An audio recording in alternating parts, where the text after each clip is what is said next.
Si tu as besoin d'avoir des milliards par jour, tu auras les milliards par jour.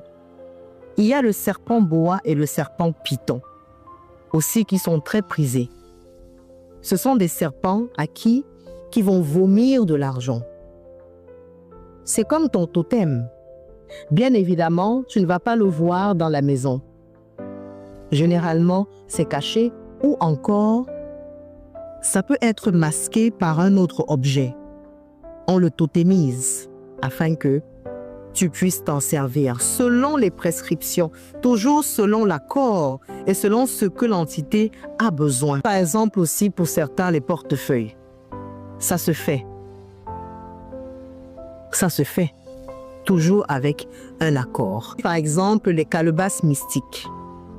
Il y a des personnes qui ont certaines calebasses, certains calaris mystiques qui permettent de sortir de l'argent avec les incantations qui vont avec toute la posologie, la procédure qui va avec, et ça te produit l'argent comme tu veux.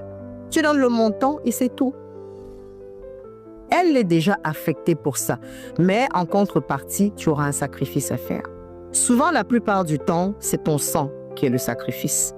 Si ce n'est pas ton sang qui est le sacrifice, il faille par exemple pour le cas des serpents, que tu puisses à un moment sacrifier quelqu'un d'autre. Parce qu'il faut que le sang coule.